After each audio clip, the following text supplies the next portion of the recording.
Namaskar, dear students.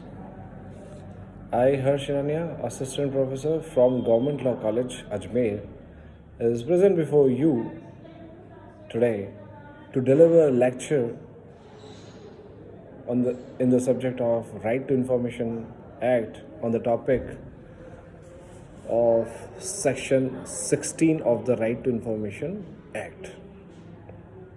Yes. So we had understood so far about the State Information Commission and the officers, that is to say, the State Chief Information Commissioner, as well as the State Information Commissioners, who shall be not exceeding 10 in any case. Okay? So today let's understand the duration, okay, for which the State Chief Information Commissioner or the Information Commissioners of the state work. Okay, so the State Chief Information Commissioner is appointed for a duration of 5 years, or he has to retire at the attainment of 65 years of age. So whichever occurs earlier will prevail. Okay. Moreover, a State Chief Information Commissioner shall not be eligible again for an reappointment. Okay.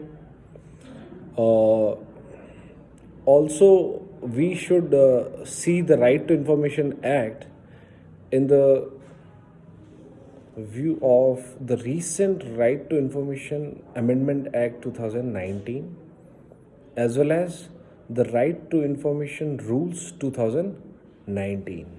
Okay, so the by virtue of the recent Right to Information Amendment Act 2019, the duration which was provided earlier, which was for a time period of 5 years or 65 years of age, whichever occurs earlier, is now within the hands and is within the discretion of the central government. Okay, because by virtue of the amendment, now it is up to the central government to decide what will be the duration. Okay, so as may be prescribed by the rules made by the central government, the duration will remain for the State Chief Information Commissioner.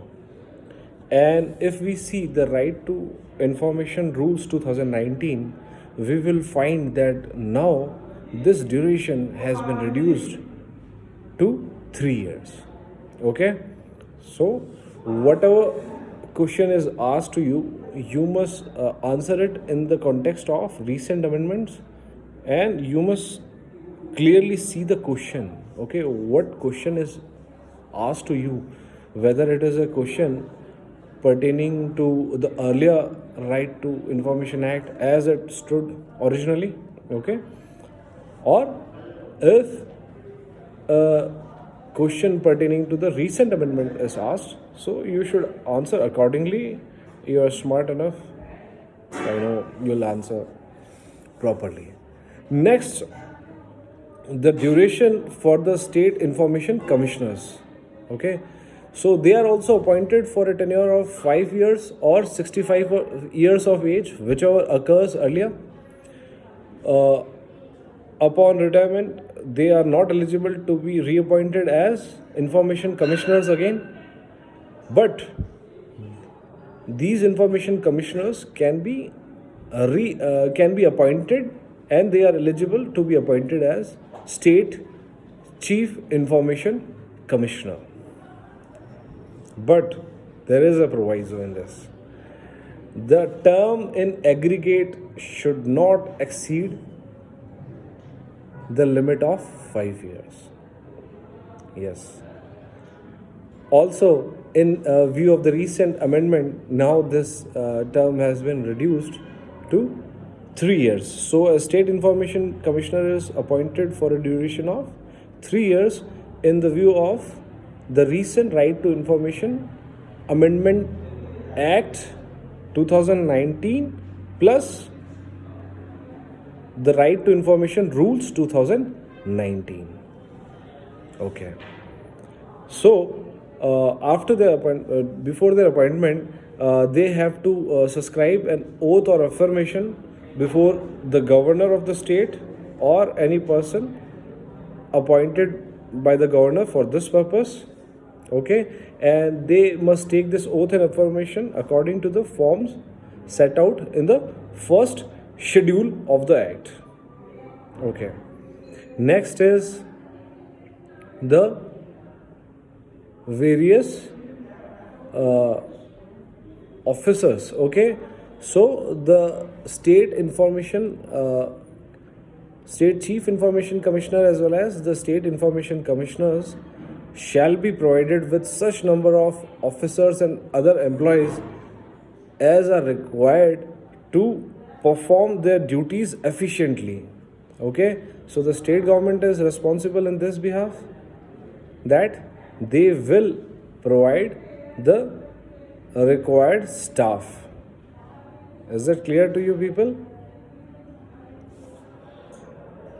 Now, the state chief information commissioner as well as the state information commissioners may resign, and the resignation will be tendered to the governor of the state. Also, the state chief information commissioner as well as the state information commissioners may be removed in the manner provided under section 17. So, removal will be in accordance with the provisions of section 17. Also, if they want to resign earlier, they can, and the resignation has to be tendered to the governor. Next, the salary and allowances. The salary and allowances of the state chief information commissioner was earlier equivalent to that of election commissioner, and the salary and allowances of the state information commissioner were equivalent to that of the chief secretary of state government. And thereafter, if such state chief information commissioner or the state information commissioners, if they actually had retired from central or state government, and if they are getting any pension, okay, so this pay minus pension rule will apply to them. Is that clear? Next is, if these state information commissioner or the state chief information commissioner is receiving any pension from any corporation which was established by a central act or a state act, or if they are receiving any pension from any central or state government owned or controlled company, okay, so again the pay minus pension rule will apply. Clear? Thereafter, we must see this in the light of the recent amendment of the Right to Information Act 2019 as well as the Right to Information Rules 2019, according to which the salary of the state chief information commissioner is now standing to rupees 2.25 lakhs. Okay, so it is a net consolidated amount, and now nothing extra is given. Okay, so the allowances which were earlier extra are not now. Thank you, dear students and viewers, for listening so carefully. Our topic for today ends here, and let us meet soon. I guess the college is going to reopen soon. Let us wait for the notification. Have a great day ahead.